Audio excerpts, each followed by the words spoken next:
లోకానికి వార్త 16వ అధ్యాయము 27వ వచనం చెప్తున్నాం.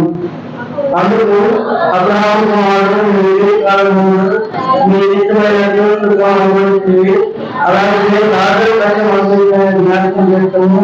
ఇప్పుడైతే వాటి నెమ్మది పడుతున్నారు, నీవు యాత్రలు పడుతున్నావు. ఈ వాక్యం మనకు అందరికీ తెలిసిందే. ధనవంతులు రాజు గురించి. ధనవంతులు ఎవరు కావాలంటే ధనవంతులు ఎక్కడ చేశారు? అబ్రహాము ప్రాంతానికి వచ్చాడు. అబ్రహాము ప్రాంతానికి వచ్చి ధనవంతులు ఏమవుతున్నారు? యాత్ర పడుతున్నారు. కాలంలో నెమ్మదిగా ఉన్నారు. దేశంలో నమ్ముకుంటే నెమ్మదిగా ఉంటారు. ఏడుగురు నమ్ముకోకపోతే నెమ్మదిగా దుఃఖపడడం నడుపుతున్నాం. అయ్యా మరి మేము దేవుడు నడుపుతున్నాం, ప్రార్థన బలహీస్తున్నాం, మాకు ఇంకా మా కుటుంబాల్లో నెమ్మదిగా లేదయ్యా అంటే ఇంకా మీరు ఏడుగురు సంపూర్ణంగా పాల్గొంటున్నాం కదా. ఏడుగురు ఆయన ఇంకా ఆయన పదవులు తోలేపడుతున్నాం.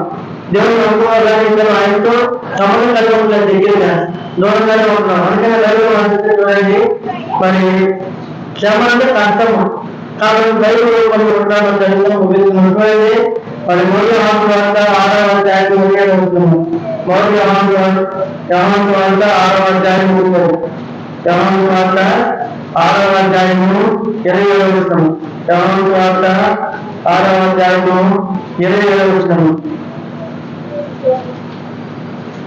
శరీరమైన ఆహారం కొరకు కష్టపడుతుంది కానీ నిత్యజీవ కలిగే లక్ష్యమైన ఆహారం కష్టపడి మనసు కుమారు దాన్ని మీకు ఇచ్చాను. ఇందుకై తండ్రి దేవుడు ఆయన మొదలైతే అందిస్తే శరీరమైన ఆహారం మనం ఏం చేయగలుగుతుంది? కష్టపడకూడదు. శరీరం ఆహారము మన దగ్గర ఆహారం చేయకూడదు, కష్టపడకూడదు. మరి ఈ ఆహారం అంటే శరీర ఆహారం ఏమవుతుంది? బంగారము, వెండి, ప్రజల వర్షాలు, దాని ఎన్ని శరీర ఆహారం. ఎందుకు ఆయన మన దగ్గర ఉండేది?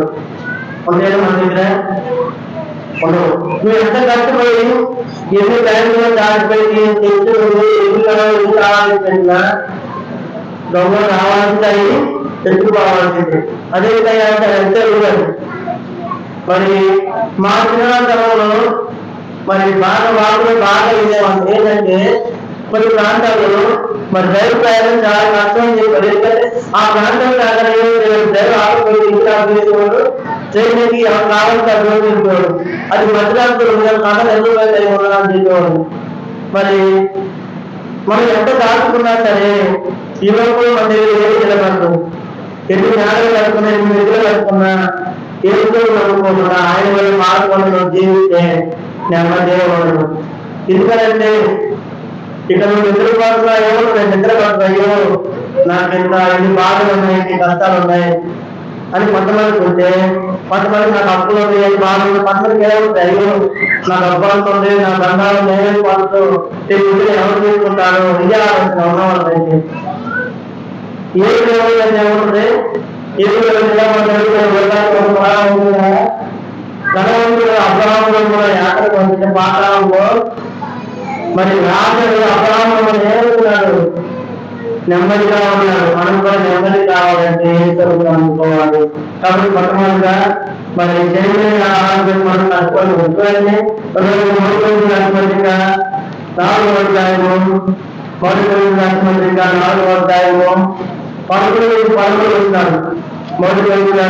4వ అధ్యాయము 11 వస్తున్నాడు.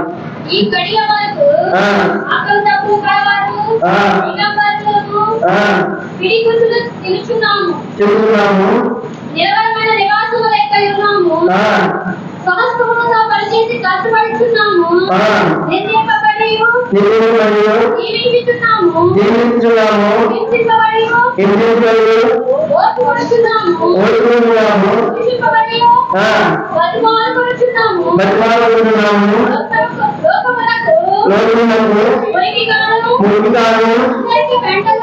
అందరికి పెట్టరాదు.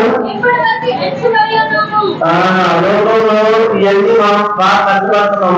ఎంత మేలు చేసి మనం దిద్దు చేస్తున్నాం, ఎంత మంచి చేసి మనం ఏమవుతున్నాం? బాధపడుతున్నాం. మన దృష్టిని మనం బాధపడుతున్నాం, మనం వాళ్ళ పడుతున్నాం. మరి మన దృష్టిని ఏమవుతున్నాం? దీని పడుతున్నాం. కాబట్టి మొట్టమొదటిగా శరీరమైన ఆహారం కష్టపడి రెండవదిగా లోకంలో కొంత కష్టపడుతున్నాం.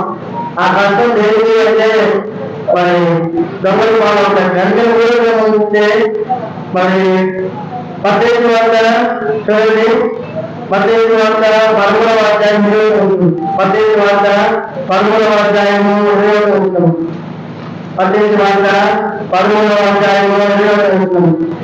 అయితే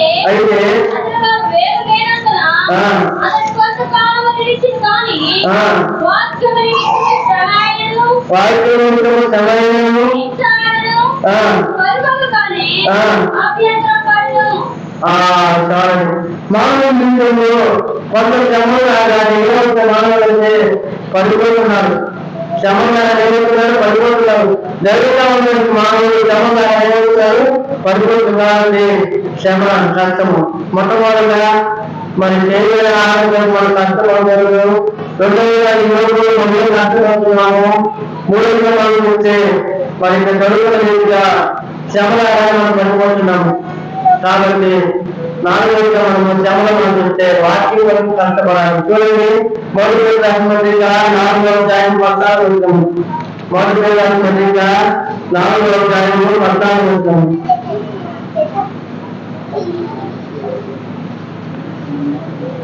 మొదటి రాష్ట్రపతిగా 4వ అధ్యాయము 14వ వచనం. నిద్ర పడేలా పైన కలుగుతాయా ఆత్మ అనగా దేవుడి ఆత్మ కనుక మీరు నాకు దేవుడు ఆత్మ కాబట్టి దేవుడు క్రీస్తు కొరకు మనం లోపల చంపడాలి. క్రీస్తు కొరకు మనం లోపల చంపడాలి. ఇంకా మనం దేవుడి కొరకు కాకుండా లోకంలో దేవుడి ఆత్మకు మనం చంపడితే మన దేవుడు అంతా వెంటనే. కాబట్టి మొట్టమొదటిగా కష్టం మన దేవుడు 4 మాటలు ఏంటంటే, మొట్టమొదటిగా శరీర ఆహారం కొరకు మనం ఏం చేయకూడదు, కష్టపడకూడదు. లోకం కొరకు మనం కష్టపడుతున్నాము, కష్టపడకూడదు. మూడవ మనం చేసే జపదాలు మనం పడుకోవాలి. నాలుగవది మనం ఏం చేయాలంటే క్రీస్తు కొరకు దేవుడి కొరకు మనం శ్రమ పొందాలి. కాబట్టి ఇది మొట్టమొదటి. రెండవ భాగంలో సంతోషం గురించి మాట్లాడుతూ చూడండి. సంతోషం గురించి మనం చూస్తే మరి లోకానికి వార్త 8వ అధ్యాయం 14వ వచనం. సంతోషం గురించి మాట్లాడుతున్నాం. లోకానికి వార్త 8వ అధ్యాయము 14వ వచనం. లోకానికి వార్త 8వ అధ్యాయము 14వ వచనం.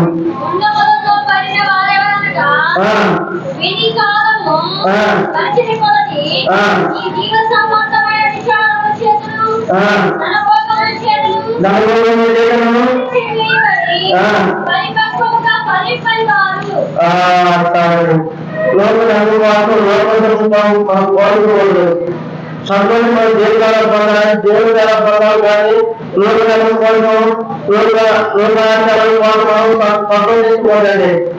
కాబట్టి మొట్టమొదటిగా మనము ఈ లోకంలో మనం అనుభవించకూడదు. ఎందుకంటే మానవ జీవితం ఎలా ఉందో నాకు తెలియదు. మానవులు 70 సంవత్సరాలు 50 సంవత్సరాలు అత్యధిక బలం ఉంటే 90 పైన ఉంటారు. అత్యధిక బలం ఇంకా 90 పైన అంటే మహాబలము. 90 అనేది మహాబలము. ఎందుకు చెప్తున్నాయి మాట్లాడితే మరి గత వారంలో మరి శుక్రవారం రాత్రి మరి మధ్య కౌరులు అనే గ్రామాలు తెలియదు. అక్కడ వాళ్ళు గుడికి వెళ్ళాము. ఆ టైంలో అక్కడ దేవత పుట్టినరోజు ఆత్మీయ పుట్టినరోజు. దానికి 4 రోజులు ఉన్నాయన మరి లోకాచారాలు పుట్టినరోజు ఉన్నాయని చెప్తూ ఆయన వాక్యం మరి లోపల వాక్యం చెబుతూ మరి ఆయన ఆయన మహాబలంగా ఉన్నారు. సుభాష్ గారు ఎక్కడ ఇంట్లో ఉన్నారంటే మహాబలం అంటే 90 సంవత్సరాలు ఉంది. మరి మొట్టమొదటి వెళ్తే మనం చూసుకునే ఎగలేము. కానీ ఆయన జీవితంలో 91 సంవత్సరాలు వచ్చినా సరే విశ్వాసం కానీ జాబులు కానీ ఆయన కంటే ఈ పని చేస్తే ఆయన కుదురుగా కూర్చున్న మరి నేను చూడలేదు. కుదురుగా కూర్చోలేదు. మీటింగ్ మొదలు అందరికీ పనులు చేసి ఎవరు మీ మాటలు జరుగుతుంది. మరి మనమైతే మరి ఆయన మంచి తప్పలేదు. మాటలు బాగానే ఉంది, నగలు బాగానే ఉంది, ఆయన ఆస్తి బాగానే ఉంది, శాస్త్రీయ బాగానే ఉంది. మరి ఆయన ఏ సంవత్సరాలు వచ్చినా సరే 4 రోజులు పోగోలు అంటారు 10 ఊళ్ళో. ఎక్కడి నుంచో వాక్యం వస్తారు అందరూ సంతోషం. కాబట్టి లోకంలో మనం లోకాలు పోకూడదు. 200 మంది పోయేది మరి 2 రాష్ట్రాలుగా 3వ అధ్యాయంలో 4 వచనం 2 రాష్ట్రాలుగా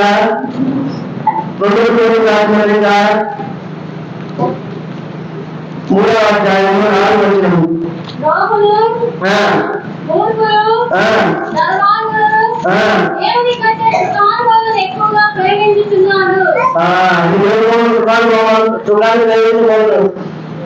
ఎందుకని దేవుడి దగ్గర మనం సంతోషించాలి. కానీ మనం సుఖం కోరుకున్నారు చాలా మంది మందని జరుగుతుంది సంతోషంగా ఉండేందుకు లేకపోతే బాధ్యతలు సంతోషంగా ఉండేది రకరకాల ఈ లోపల మానవులు ఎక్కడ ప్రయత్నిస్తారు. కానీ దేవుల్లో ఉంటే సంతోషం ఉంటుంది ఎవరు తెలుసుకోలేకపోతున్నారు.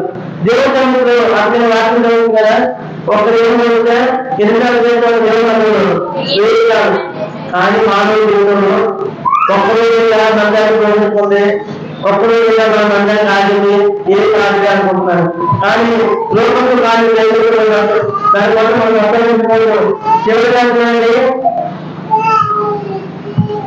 మన 50 మంది 5వ అధ్యాయం 50 మంది 50 మంది 5వ అధ్యాయం 5వ వచనం 5వ అధ్యాయము 5వ వచనం మీరు భూమి మీద సుఖంగా జీవించి భోగాస్తులై మొదటి దినమునందు మీ హృదయాన్ని పోషించుకొంటిరి. యాకోబు పత్రిక 5వ అధ్యాయం 5వ వచనం. చాలా ఇష్టం అంటే మరి ఈ భూమి మీద మనం సంతోషం అనుభవించకూడదు. ఎందుకని ఈ భూమి మీద మనం సంతోషం అనుభవించాలనుకోండి ఆ సంతోషం ఏమైపోతుంది, పరుగు పాలైపోతుంది. ఎట్లా ఉంటుందంటే ఉదాహరణకి దేవుడి మనకి మంచి ఉద్యోగం ఉంటుంది, ఉద్యోగం మనం చేస్తుండగానే మన అధికారులు ఉద్యోగాలు మన బాగా ఉద్యోగం బాగా చేస్తున్నాయి కొన్ని డబ్బులు చేసి ఎక్కించారనుకోండి ఎక్కువ ఏమంటే ఇటువంటా మంచిగా అయిపోతారు. జీవితం మధ్యాహ్నం ఆలోచన సైతం డబ్బులు అయిపోతుంది కదా, జీవితం పక్కన పెట్టి ఎప్పుడో పోతుంది కాబట్టి కొంత వస్త్రాలు కొనుక్కోవాలంటే ఇంట్లో వస్తువులు కొనుక్కున్నా ఉంటారు. ఇంటి రాగానే మరి ఏమంటే జీవితం పోతుందో నాకు కొంచెం బంగారం కావాలంటే శారీ కాలేజీకి స్కూల్కి నవలకు మొత్తం సైకిల్ స్కూల్ కానీ కావాలంటారు. ఇక మన డబ్బంతా ఎక్కువ ఏమైపోతుంది 10 రూపాయలు సాయంకాలం 4 చేతిపోతుంది 50 అయిపోతుంది. అయ్యో ఏది చేస్తుంది ఎక్కడ ఉంటుంది చేతులు ఉండదు. కాబట్టి ఆత్మీయంగా దేవుడి దగ్గర సంతోషము. కాబట్టి మన లోకాంత వాళ్ళ మన తల్లిగా మరి ధనవంతులు ఏమో నందయాత్ర పడుతున్నారు, రాజు అబ్రాహ్మణ నెమ్మదిగా బతుకుతున్నారు. కాబట్టి నెమ్మది కష్టంగా పెరగాలంటే ఏడుతో ఉన్నప్పుడు మంత్రులు రాజులు అంటారు. ఈ లోకంలో కానీ ఈ లోకాలు మరి ఈ లోకం సమకూరుకోవాలి. మనము ఈ లోకంలో మరి శ్రమ చాలా ఎక్కువ ఈ లోకంలో అందులో మనం జరుగుతుందంటే మన దేవుడి మనం గుర్తించిన మనము దేవుడికి వెళ్తున్నాము, మరి అపహరించిన ఏమవుతున్నాము దేవుడు సంతోషించబడుతున్నాం. కాబట్టి దేవుడు ఎక్కడ జీవితంలో మనం పనులు చేస్తూ ఉంటారు. ఎవరైనా ఇచ్చినా సరే ఏమవుతారు మనము ఏమవుతాం మనము ఏం కాదు కానీ పక్కన ఏం తెలుసా దేవుడు పెట్టుకోవట్లే బయలు నాకెంత రోషం ఉండాలి మమ్మల్ని అంతా ఆయన ఏం చేస్తారు ఇంకొంచెం మాకైనా చేస్తారు. మరి 4 ఏళ్ళకు మరి కొన్ని ప్రాంతాలను కొన్ని గొడవల్లో వాళ్ళు చెప్పిన సాక్షి ఎలగొప్ప చెప్పిన సాక్షి ఉంటే ఏమన్నా మీరు చేసిన పార్టీ చూసుకోవాలా అంటే అనే మాటలో నేను ఉన్నాను. కాబట్టి మన ఎంత ఉన్న దేవుడిలో సంతోషంగా ఉన్నాయి. కాబట్టి ధనవంతులా కాదు లాభంలాగా నెమ్మదిగా పెరగాలని ఏదో చూసుకోవాలి. ఈ నెమ్మదిగా పెరగాలని ఏదో ఉన్నప్పుడు పనులు రాసి నెమ్మది సంతోషం ఉంటుంది. అక్కడ ఎదురుకాలు దేవుడితో సంతోషంగా ఉండేవారు. కాబట్టి నీ జీవితంలో నెమ్మది లేకపోతే ఏదో అనుకో నెమ్మదిగా కుటుంబంలో పెరగాలి పనులు రాసి వెళ్తావు. ఈ లోకంలో ధనము అంతస్తులు రాత్రి ఏమన్నా నెమ్మది ఉన్నప్పుడు ఏడుతో కలుపుకుంటే నెమ్మదిగా కలుగుతావు. కాబట్టి నీ జీవితంలో ఒకసారి ప్రభు రాజ్యంలో నువ్వు ఉండాలని ముఖ్యమైన ఏడుతో కలుపుకుంటే ఎవరైనా జీవించండి.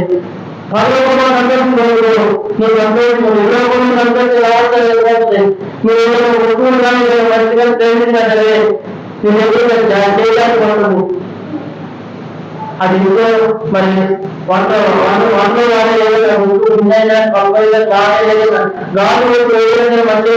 ఇది బాగుంటుంది నేను చెప్తున్నాను రైలు కలది జాగ్రత్తగా దాటుకుంటుంది ఏమవుతుంది ఎప్పటికప్పుడు చేయడానికి పగిలిపోవాల్సిందే మానవుడు చేసినాడంటే డబ్బు కూడా అంటే నేను ఆలోచన చెప్పలేము అందుకని